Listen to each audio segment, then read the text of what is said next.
ஓம் சாய்ராம், ஜெய் சாய்ராம். என் அன்பு குழந்தையே, உனது எண்ணங்கள் அனைத்தும் தவறாக நடக்கிறது, என்ன செய்வது என்று யோசிக்காதே. அனைத்தும் மாறும். எதிலும் நிதானமாக யோசித்து செயல்படு. அவசரப்படாதே. நிச்சயம் வெற்றி கிட்டும். நீ உன் லட்சியங்களில் வெற்றி அடையும்படி செய்வேன். உன் வாழ்க்கையில் நடக்கின்ற யாவும் உன் கர்ம வினைகளின்படி நடப்பவையே. அப்படி இருக்கையில் நீ துயரங்களை எதிர்கொண்டு தான் ஆக வேண்டும். உன்னால் முடிந்த அளவு பிறருக்கு நீ நன்மையை செய். உன்னிடம் உதவிக்கு வருபவர்களை நானே வாழ்வில் கஷ்டப்படுகிறேன் என்று கூறி உதாசீனப்படுத்தாதே. உன்னால் முடிந்த உதவியை நீ அவர்களுக்கு செய். அந்த தர்மமே இக்கட்டான சூழ்நிலையிலிருந்து உன்னை காக்கும். இன்பமும் துன்பமும் அவரவர் கையாளும் வகையில் மாறுபடும். மற்றவர்கள் எல்லாம் நிம்மதியாக சந்தோஷத்துடனும் வாழ்வதாகவும் நீ மட்டுமே துயரங்களை எதிர்கொள்வதாகவும் புலம்புகிறாய். உண்மை அது அல்ல. அவரவர் வாழ்க்கையின் உள்ளே சென்று பார்த்தால்தான் என்னவென்று துயரங்களை அறிய முடியும். பொறுமையையும் நம்பிக்கையையும் எந்த சூழ்நிலையிலும் நீ கைவிடாதே. நீ உன்னில் பார்க்கும் அனைத்துமாய் அகிலத்தின் ரூபமாய் நான் உனக்கு இருப்பேன். உன்னை விட்டு யார் விலகினாலும் தீங்கு இழைத்தாலும் அதையே நினைத்து கவலைப்படாதே. எல்லாம் நன்மைக்கே என்று எடுத்துக்கொள். நீ மென்மேலும் வளர்ச்சி அடைந்து உன் வாழ்வில் வெற்றி பெறப் போகிறாய். கவலைப்படாமல் இரு. உன் அப்பா நான் இருக்கிறேன். உனது வாழ்க்கை நல்ல ஆரோக்கியத்தையும் எல்லா செல்வ வளங்களையும் பெற்று இருக்கும். இவை அனைத்தையும் உன்னை வந்து சேரும்படி நான் செய்வேன். நீ மிக்க மகிழ்ச்சியாக வாழ்க்கையை வாழப்போகிறாய். உன் மனதில் நாள்தோறும் குவிகின்ற வினாக்களின் எண்ணிக்கை அதிகரித்துக் கொண்டே போகிறதா? உன் முக்காலங்களில் நடந்த அனைத்தும் உன் மனதில் அதிகமான வினாக்களை ஏற்படுத்த தூண்டுகோலாய் இருக்கிறது. அத்தனை வினாக்களுடனும் எதிர்காலம் பற்றிய படப்படப்பு உன் மனதில் உன்னை மருக செய்கிறதே. நான் உன் சாய்தேவா உணர்கிறேன். அவைகள் யாவும் அர்த்தமற்ற வினாக்கள். உன் வினாக்கள் என்பது உன் தேவைகளுக்காக இருக்கிறது. அது உன்னிடத்தில் நீ வினா எழுப்பாமலேயே உன்னை வந்து சேரும். ஆயினும் உன்னுடைய சில வினாக்கள் ஆத்மார்த்தமாக இருக்கின்றது. இந்த மானுட தேகத்தின் பண்பு என்பதை தாண்டி வரும் கோபம், வெறுப்பு, காயம் தான் பட்டாலும் வலிதான், மற்றவர்கள் பட்டாலும் வலிதான். அப்படி இருக்கையில் ஏன் இந்த வலி ஒருவருக்கு ஒருவர் மாற்றி மாற்றி கொடுக்கிறார்கள் என்ற கேள்விகளுக்கு ஒரே பதில் கர்மாதான். மேலும் பூட்டிய வீட்டை தான் திறந்து வைக்க முடியும். அதை போலத்தான் வாழ்க்கையில் சில கதவுகள் தாளிடப்பட்டு இருக்கலாம். ஆனால் அவைகள் மூடுவதற்கு அல்ல, வீடு வாசலாய் திறந்து வைப்பதற்கே. ஒரு காயத்தால் தான் எல்லாருக்கும் வாழ்க்கையை புரிந்து கொள்கிறார்கள். காயம்பட்டவர்க்கு வலி, அந்த வலியில் இருந்து மீண்டு வர வேண்டும். அதில் அவர்களுக்கு ஏற்படும் அனுபவம் ஒரு பாடம்தான். வலி கொடுத்தவர்தான் தன் தவறை நினைத்து வருந்தும் காலம் நிச்சயம் இருக்கும். அவற்றால் அவர்கள் சந்திக்கும் வினைகள், அதில் அவர் தன் தவறை உணர்ந்து பக்குவம் அடையும் போது அதுவும் ஒரு அனுபவ பாடமாக இருக்கும். நாம் என்ன செய்கின்றோமோ அதுவே நமக்கு வந்து சேரும். நல்லதோ கெட்டதோ எல்லாம் ஒரே பாதையில் ஏற்படும் இருவழி பயணமாய் இருக்கும். எதிர்முனை பயணம். அந்த பயணத்தை நீ முடிக்கப் போகிறாய். இனி எல்லா வெற்றிகளும் உன்னை வந்து சேரும். செல்வமாய் புனிதமான ஆத்மாவாக நீ வாழ்வாய். உன்னை விட்டு நான் விலகுவதும் இல்லை, உன்னை விலகி போகும்படி நான் செய்வதும் இல்லை. உன்னுடனும் உன் குடும்பத்தோடனும் உன் சாயப்பாவாகிய நான் என்றென்றும் இருப்பேன். உன்னை கருவறையில் வைத்து அரவணைத்து காப்பேன். இந்த அப்பாவை விடாப்பிடியாக பிடித்து கொண்டுள்ளாய். பிறகு ஏன் இந்த மனக்குழப்பம்? உன்னை சோதிப்பேன், ஆனால் கைவிட மாட்டேன். உனக்கான தேவைகளை அள்ளித்தரத்தான் போகிறேன். என் அன்பு குழந்தைகளுக்கு அதற்கான தகுதியை நீ பெற வேண்டும் அல்லவா? அதுதான் இந்த பரீட்சை. மனம் கலங்காதே. எல்லாம் அப்பாவின் லீலைகள் தான் என்பதை உணர்ந்து அமைதிக்கொள். யார் யாருக்கு என்ன தேவை என்பது பாபாவுக்கு தெரியும். அதை அவர்களுக்கு கண்டிப்பாக கொடுப்பார். இங்கே தேவையானது பொறுமையும் நம்பிக்கையும் தான். பொறுமையோடு காத்திருந்தால் அவர் அருள்மழை நிச்சயம் நம் மீது பொழியும். அது நாம் எதிர்பார்த்ததற்கு மேலாகவே இருக்கும். யார் உன்னை வெறுத்தார்களோ, யார் உன்னை உதாசீனப்படுத்தினார்களோ, யார் உன் நம்பிக்கையை கெடுத்தார்களோ அவர்கள் முன் நீ மென்மேலும் வளர்ச்சி அடைந்து உன் வாழ்வில் வெற்றி பெறப் போகிறாய். கவலைப்படாமல் இரு. அப்பா நான் இருக்கிறேன். கோபம் வேண்டாம். உனக்கு வரும் அனைத்தையும் நான் ஏற்பேன். என் அனுமதி இல்லாமல் எதுவும் நடக்காது. அதனால் கலங்காதே. அனைத்தும் பொடி பொடியாக போகிறது. உன் மனம் தெளிவாகும். இழந்ததை மீண்டும் பெறப்போகிறாய். என் செல்ல பிள்ளையான உனக்கு குறைகள் ஏற்படாமல் பாதுகாப்பேன். உனது வாழ்க்கை வண்ணமயமாக போகிறது. நிச்சயமாக நல்ல ஆரோக்கியத்துடன் எல்லா செல்வ வளங்களையும் பெற்று வாழ்வாய். நீ செய்த பாவங்கள் அனைத்தும் நான் அறிவேன். இப்பிறவியில் நீ எப்படி செயல்படுவாய், இனி வரும் பிறவியில் எப்படி இருப்பாய் என்பதை நான் அறிவேன். நீ படும் வேதனையை பார்க்க முடியாமல் கவலைப்படுகிறேன். உன்னை பாதுகாக்க உன் கூடவே நிழலாக இருக்கிறேன். ஒவ்வொரு நொடிப்பொழுதும் உன்னை நான் தேற்றுகிறேன். மனதை தேற்றிக்கொள். கர்மத்தின் தீவிரத்தை இதுவரை அனுமதித்தேன். இனி அது நடக்காது, நடக்கவும் விடமாட்டேன். நீ சந்தோஷமாக இரு, துக்கத்தை விடு. எது வந்தாலும் ஒரு நாள் முடிய போகிறது என்ற உண்மையை உணர்ந்து கொள். அப்பா நான் இருக்கிறேன், கலங்காதே. நான் உன்னை கைவிட மாட்டேன். நீங்கள் பல ஆண்டுகளாக காத்திருந்த விஷயங்களுக்கு நல்ல முடிவை நான் தருவேன். என் ஆசீர்வாதம் உங்களுடன் உள்ளது. எப்பொழுதும் உன் சாயப்பா உன்னுடனே இருப்பேன். என்னை நம்பும் என் பக்தனை கைவிடுவதற்கு பதிலாக நான் என் உயிரையே விட்டு விடுவேன். ஒருவனை காப்பாற்றுவேன் என்று உறுதிமொழி எடுத்துக்கொண்டால் அதற்காக என் உயிரை கூட கொடுப்பேன். உன்னுடைய வேண்டுதல் அனைத்தும் கேட்கப்பட்டது. என்னை அன்போடும் உண்மையோடும் நோக்கி கூப்பிடுகிற எல்லோருக்கும் நான் பக்கத்தில் இருக்கிறேன். எனக்கு பயந்து நடப்பவர்களின் விருப்பத்தை கேட்டு அதன்படி செய்து அவர்கள் கூப்பிடும் போதெல்லாம் ஓடி வந்து காப்பாற்றுகிறேன். என் பெருமைகள் அல்ல, நான் செய்த அற்புதங்கள் என் பக்தர்களால் பேசப்படும். துன்பத்திலும் சோகத்திலும் பிரச்சனையிலும் வீழ்ந்து போகிற அனைவரையும் தூக்கி விடுவதற்காகவே இப்போது வந்திருக்கிறேன். உன் வேண்டுதல் என் காதுகளில் கேட்கப்பட்டு விட்டது. நீங்கள் செல்லும் வழிகளிலெல்லாம் பாபாவின் அருள் என்ற கவசம் அரவணைத்து காக்கட்டும். நீங்கள் பெற்ற இப்பேருயுக யுகங்களிலும் நிலைத்து பரவட்டும். நாம் பழைய பாவங்கள் தொலைத்து விட்டதால் நாம் பாபாவை பற்றிய அறிய நேர்ந்தது. இன்று அவரது திருப்பெயரையே நாம் நமது சுவாசமாக நடத்தி கொண்டு வருகிறோம். அந்த அளவுக்கு பாபா நம்முள் ஒன்றியிருக்கிறார். பாபாவின் கருணை மலையில் நனைந்து உள்ளம் உடைந்து பாபா என்ற பெயரை கேட்டாலே மெழுகாக உருகி கொண்டிருக்கும் நமக்கு எதன் மீதும் அச்சமில்லை. எதை கண்டும் அச்சமில்லை. எதன் மீதும் ஆசை இல்லை. எதன் மீதும் வெறுப்பில்லை. எல்லாவற்றையும் நமக்கு இணக்கமாக வைத்து காக்கிறார் சாய்பாபா. ஏனென்றால் நாம் இப்போது சாய்பாபாவின் யுகத்தில் வாழ்ந்து கொண்டிருக்கிறோம். எல்லாம் சாய்மயம். மனிதன் தானே செய்விப்பவனும் அனுபவிப்பவனும் என்று நினைத்து கொண்டு முடிவற்ற இடர்பாடினால் தன்னைத்தானே சிக்க வைத்துக் கொள்கிறான். விடுவித்துக் கொள்ளும் வழியும் அவனுக்கு புலப்படவில்லை. பாபாவின் பாதத்தில் செலுத்தும் அன்பான பக்தி ஒன்றே இதற்கு முறையான வழியாகும். என்ன நடக்கிறதோ அது இறைவனின் ஆணைப்படியே நடக்கிறது. அவரே தூக்கி விடுகிறார். அவரே தள்ளியும் விடுகிறார். அவரே சண்டையும் போடுகிறார் அல்லது மற்றவர்களை சண்டையிட வைக்கிறார். அவரே காரியங்களை செய்பவரும் அவரே, அது நிவர்த்தி செய்பவரும் அவரே. என் உயிரான குழந்தை நீ, உலகம் உன்னை முதுகில் குத்துபவர்களைக் கண்டு வேதனை கொள்ளாதே. போர்க்களத்தில் புறமிதுகை காட்டுபவர்கள் வீரமானவர்கள் அல்ல. அவர்களின் கோழைத்தனம்தான் அவர்களை வீழ்த்தும். யாராக இருந்தாலும் அறம் என்பது ஒன்றே. அதற்கு பல்வேறு முகங்கள் அதற்கு இல்லை.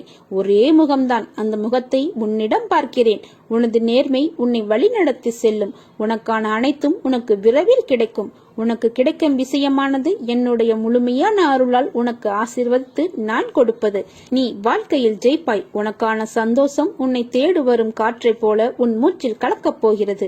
உனக்கான நிம்மதி நீ உன் சாய் அப்பாவான என்னை நினைக்கும் போது உனக்குள் ஒரு சிலித்த உணர்வை ஏற்படுத்தும். அதுதான் அது நீ என் மேல் கொண்ட உண்மையான அன்பின் வெளிப்பாடு. உன்னை என் உயிராய் காப்பேன். எனக்கு மட்டும் எல்லாம் தவறாக நடக்கிறது என்று புலம்பாதே. இனி உன் வாழ்வில் நல்ல மாறுதல்கள் ஏற்படும். வாழ்வில் சரி எது தவறு எது என தெரிந்து வாழ கற்றுக்கொள். இதே நிலையில் நீ இருந்தால் உன் மூளை உன் சிந்தனை எல்லாம் உன்னை தவறான வழியில் அழைத்துச் சென்று விடும். உனக்கு துணையாக நான் உன் சாய்தேவா இருக்கிறேன். எப்போதும் எல்லா சூழ்நிலைகளிலும் பாதையை பற்றி பயம் கொள்ளாதே. நல்லதை நினைத்துக்கொள், நல்லதை செய். எல்லாம் ஜெயமாக முடியும். உன்னோடும் உன் குடும்பத்தோடும் அப்பாவாகிய நான் என்றென்றும் இருப்பேன். உனக்கு துணையாக நீ செல்லும் இடமெல்லாம் நான் வருவேன் என்ற நம்பிக்கையோடு செல். என் பாதங்களில் உன்னை சமர்ப்பித்து விடு. மற்றவற்றை நான் பார்த்துக் கொள்கிறேன். உன்னிடம் நான் எத்தனை முறை கூறியிருக்கிறேன், உன்னை விட்டு எந்த சூழ்நிலைகளிலும் நான் விலக மாட்டேன் என்று. உன்னை திருத்தி அமைக்கவே நான் இவ்வாறு செய்கிறேன். என் குழந்தை எந்த தவறு செய்தாலும் அதை அவர்களுக்கு புரியும்படி அறிவுறுத்தி கூறி வருகிறேன். அவர்களை விட்டு நான் ஒருபோதும் விலக மாட்டேன்.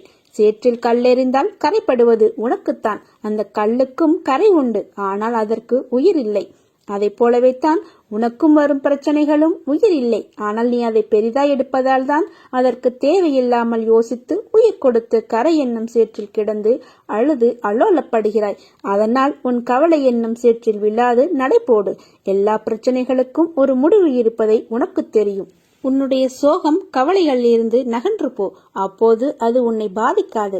உனது எல்லா பிரச்சனையிலிருந்தும் நிச்சயம் விடுபடுவாய். உனக்கு எல்லாம் சுகமாகிவிடும். உனக்கான வெற்றி காலத்தில் நீ நுழைந்து விட்டாய். உன்னை விட்டு நான் விலகுவதும் இல்லை, உன்னை விலகி போகும்படி நான் செய்வதும் இல்லை. உன் அம்மாவாக என்றும் துணை இருப்பேன். சாயை நம்பியவர்களுக்கு அழைக்காமலேயே அவர் வருவார். வேறு உருவத்தில் தோன்றுவார். தம் பக்தர்களுக்கு கடமைப்பட்டவராக இருப்பார். ஒவ்வொரு படியிலும் பக்தர்களுக்கு உணர்வூட்டி காப்பார்.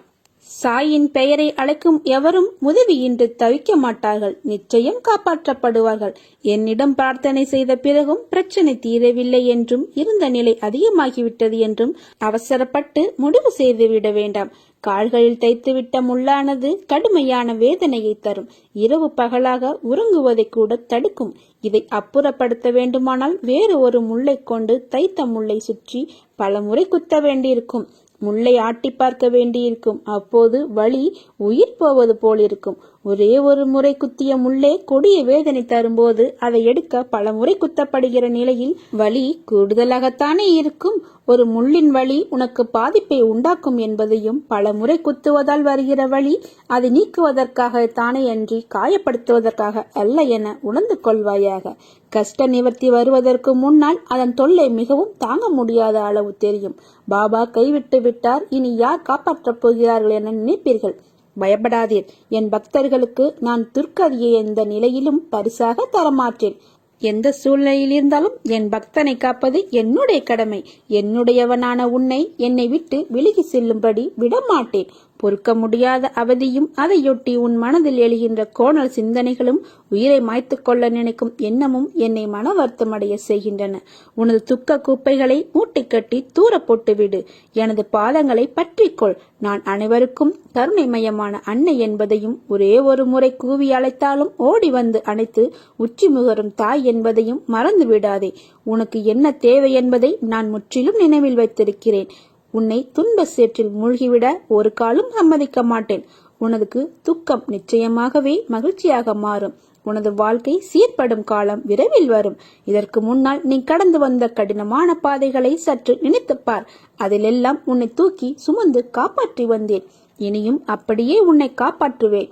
உனக்கு சோதனையாக தெரிகிற இந்த காலத்தை மனதில் வைத்துக் கொள்ளாதே. எனது அற்புதங்கள் இனி உன் வாழ்வில் நிகழ்வதற்காக ஏற்பட்டுள்ள ஒரு வழிதான் இந்த சோதனைகள். வாழ்க்கையில் சலிப்பும் வெறுப்பும் கொள்ளாதே. மனம் புண்ணாகி போனதே என வருந்தாதே. இதோ என் மென்மையான கரங்களால் உன்னை வருடிக்கொண்டு உன் பக்கத்தில் தான் நான் உனக்காக இருக்கிறேன். மிக விரைவில் உன்னை பொன்னாக்கும் நாள் வந்து கொண்டிருக்கிறது. என்னுடைய உதி உன்னை எப்பொழுதும் காக்கும். உனக்கு நல்ல காலம் பிறக்கப் போகிறது. இனி எல்லாமே வெற்றிதான். நீ வெற்றி பாதையில் பயணிக்க துவங்கிவிட்டாய். நான் உன்னை கவனித்து வருகிறேன். ஏதோ பெரிதாக நடந்தது போல யோசித்துக் கொண்டிருக்கிறாய். அப்படி என்ன நேர்ந்தது? நீ அதை சொல்ல தயங்கினாலும் நான் அறிவேன். தயவு செய்து தேவையில்லாமல் யோசித்துக் கொண்டிருக்காதே. கவலைகளுக்கு இடம் தராதே. ஏற்றத்தாழ்வுகள் இல்லை என்றால் நீ வாழும் வாழ்க்கைக்கு ஒரு அர்த்தம் இருக்காது. மனதில் பக்குவமும் தைரியமும் இருந்துவிட்டால் நீந்தி கொண்டு வந்து விடலாம். நீயோ இவை அனைத்தையும் கடந்து வந்து விட்டாய். நீ எனது செல்ல பிள்ளை. உன்னை கண்டிப்பதற்கு எனக்கு மட்டும்தான் உரிமை இருக்கிறது. கவலைப்படாமல் இரு. என்னை தாண்டி என்னை மீறி எதுவும் நடக்க விட மாட்டேன். எனது அனுமதியின்றி எவரும் உன்னை நெருங்க விட மாட்டேன். அப்பா நான் இருக்கிறேன். தைரியமாக இரு. தன்னம்பிக்கையோடு இரு. கெடுதல் நடப்பதற்கு இடம் கொடுத்து விட்டால் பிறகு நான் எதற்கு? தண்டத்திற்காயிருக்கிறேன். கலங்காதே. எந்த சூழ்நிலையிலும் நான் உன்னை கைவிட மாட்டேன். பாதுகாப்பேன். உன்னை வெறுத்து ஒதுக்கியவர் மத்தியில், உன்னை இழிவாக பேசியவர்கள் மத்தியில், நீ எல்லாம் எங்கே வளரப்போகிறாய் என்று அகங்காரத்தோடு பேசியவர்கள் மத்தியில், உன்னை வீழ்த்தி பார்க்க மந்திரத்தையும் தந்திரத்தையும் செயல்பட செய்தவர்கள் மத்தியில், அனைவரும் உன்னை பார்த்து வியக்கும் வண்ணம் வாழ்க்கையில் உன்னை உயர்த்தப் போகிறேன். இது தெரியாமல் கவலைப்பட்டு கொண்டிருக்கிறாய். நம்பிக்கையோடு இரு. நம்பிக்கைதான் வாழ்க்கை. நான் இருக்கிறேன் உனக்கு நிழலாக. பாபாவே ஒரு மனிதரை அழைத்தாலன்றி அவர் அருகில் யாருமே செல்ல முடியாது. சீரடிக்கு வருவது, அங்கு தங்குவது, கிளம்புவது அனைத்துமே பாபாவின் விருப்பப்படிதான் நடக்கும். பாதைகள் கடினமாக இருக்கிறது என்று உணர்கிறாயா? என் துணை உனக்கு இருக்கிறது என்ற அர்த்தம். நீ பயணிக்கும் பாதையை நீ எவ்வளவு கடினமாக உணர்கிறாய் என்றால் உனக்கான வெகுமதி எந்த உயரத்தில் உனக்கு வைத்திருப்பேன் என்று யோசித்துப்பார். அதற்கு பாதி அளவான கடினங்கள் தான் உன் பாதையில் நீ சந்திப்பது. 10 மடங்காய் உனக்கு தருகிறேன். என் நல்லாசியுடன் வாழ்வாய். ஒரு தாய் தன் குழந்தையை எப்படி விடமாட்டாளோ அதை போலதான் நானும் உன்னிடத்தில். நீ என்பதும் நான் உன் சாய்தேவா என்பதும் வேறல்ல. இருவரும் ஒன்றே. வா, என் அருகில் வா. என் மடியில் உட்கார். உனக்கு என்ன வேண்டும் என்பதை சொல்லித்தான் நான் தெரிந்து கொள்ள வேண்டுமா? உனக்கு ஆசீர்வதிக்கப்பட்டதை தராமல் எங்க போகப் போகிறேன்? மனதை அமைதியாக வைத்துக்கொள்.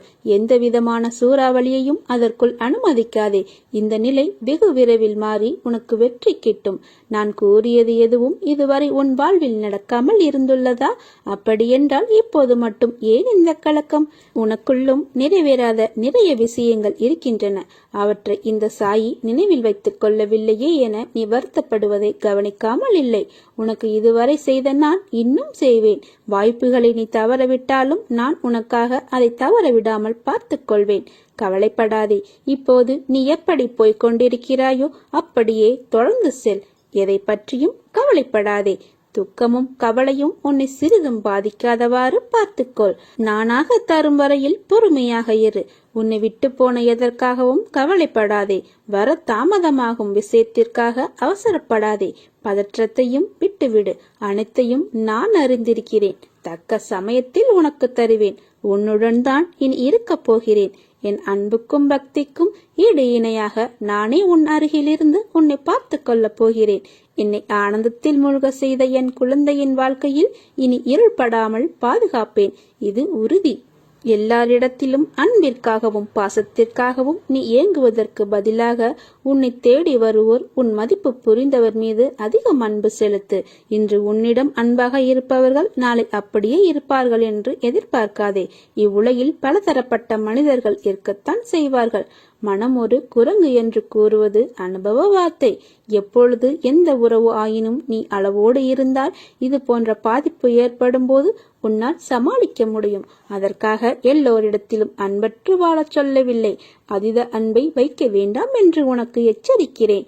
நீதான் நிதானமாக யோசித்து யார் நல்லவர் என்று அறிந்து கொள்ள வேண்டும். இந்த கவலைகளையெல்லாம் மனதில் கொள்ளாமல் உன் லட்சியத்தை நோக்கி போய்கொண்டே இரு. அப்பொழுதுதான் நீ எதற்காக எல்லாம் வருத்தப்பட்டாயோ அதுவே உன்னை தேடி வரும். அதுவரை நம்பிக்கையுடனும் பொறுமையுடனும் செயல்பட்டு கொண்டே இரு. வசந்த காலம் உன்னை வந்து சேரும் நாள் வெகு தொலைவில் இல்லை. நல்லதே நடக்கும். என் பரிபூரண அருளும் ஆசீர்வாதமும் அன்பும் பெற்ற என் செல்ல பிள்ளை நீ. என்னை எவன் தீவிரமாக விரும்புகிறானோ அவன் எப்போதும் எல்லா இடங்களிலும் என்னை காண்கிறான். உன்னோடும் உன் குடும்பத்தோடும் உன் சாய்தேவா ஆகிய நான் என்றும் இருப்பேன். நல்லதே நடக்கும். ஓம் சாய்ராம்.